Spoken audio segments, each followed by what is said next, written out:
Sirach, chapter 10. राजकारभार. बुधवंत राजा आपले porjek dekh dita आणि आपल्या चक्रांक शिस्त somzaita.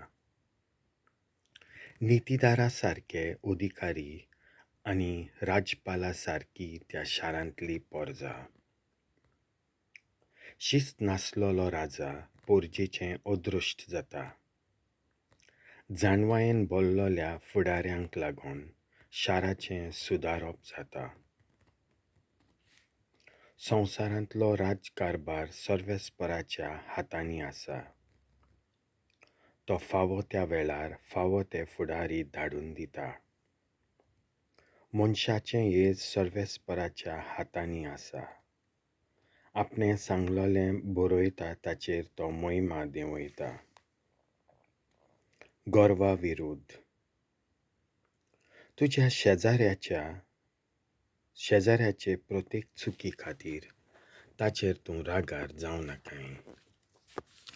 आनी रागाच्या भारार ताच्या आड पावंड उखल नाकाय. गर्व मनशाक आनी देवाकूय सणसोना आनी अनितीची दोगांयकूय ईट येता. अनितीक खोसपायेक आनी दुडवांक लागून पातशापण एका देसा कडल्यान थावन दुसऱ्या देसांत वेता. गर्वान बरो सारकें तुल्ली आनी गर्भा कडेन कितें आसा? आमी तो धूल आनी गोबोर. आमी जिवंत आसतना लेगीत आमची कूड कुसता. चड कालाची पिडा वैजाक फटयता. आयज राजा आसलोलो ताचें फाल्यां मोडें जाता. सगळे मनीस मोडटलेच. तांचे फकत किडे, मूस आनी रानवटीं जनवरांच उरतलीं.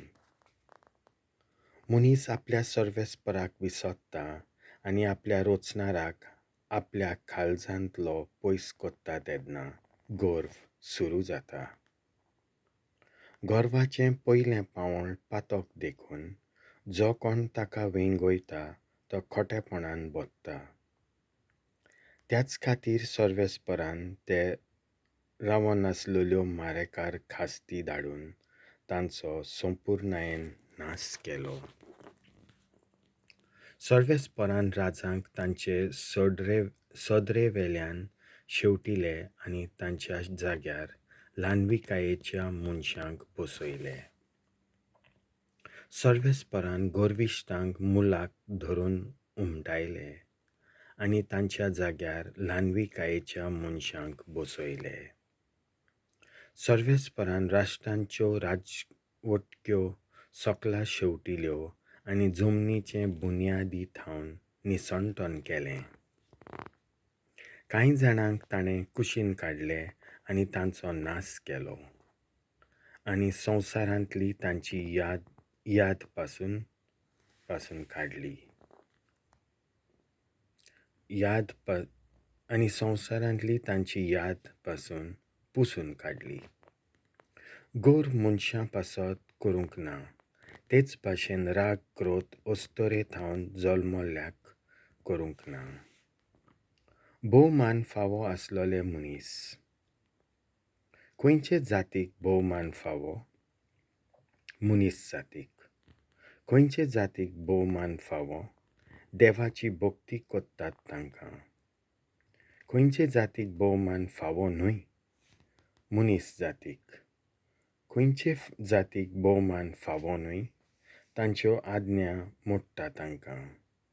फुडाऱ्याक ताचे भाव भोवमान दितात.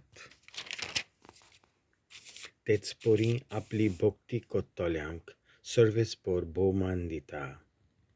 ग्रेस्त, लौकीक आनी गरीब लोकांक सर्वेस्पराची भक्ती करून तांकां मोहिमेवंत जावन दी. गरीब म्हणून एका बुधवंताक किरकोळ करप सारकें न्हय. तशेंच एका पातक्याक भोवमान दिवप सारकें न्हय. सावकार, नितीदार आनी पातशाय सगल्यांक भोवमान फावो. पूण सर्वेस्पराची भक्ती कोत्ता ताचे परस कोणूच महान न्हय. एका बुदवंत गुलामाचे स्वतंत्र मनीस चाकरी कोत्तले आनी ते समजिकायेचे आसत जाल्यार तशें करपाक तांकां मात्तूय वायट दिसचें ना. खालतिकाय आनी सरळ उलोवप. तुजें काम कोत्ता तेन्ना तुजे जाणवायेचें प्रदर्शन करिनाकाय आनी तूं अवघडायेक सांपडटा तेन्ना जाणवायो करिनाकाय. पोटाचे भुकेर रावन बोडायो सांगलोल्या परस खूब कश्ट करून पोटभर जेवल्यार अदीक बरें. म्हज्या पुता, तुजो स्वाभिमान सांबाळ आनी तुजें खरें मोल दाखय.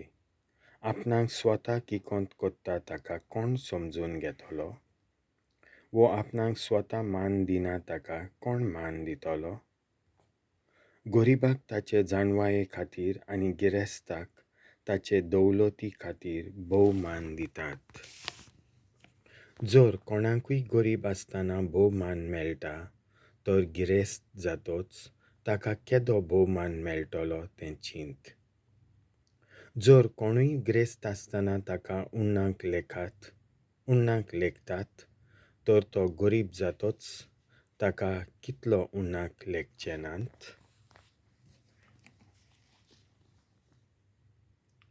देवाचें उतर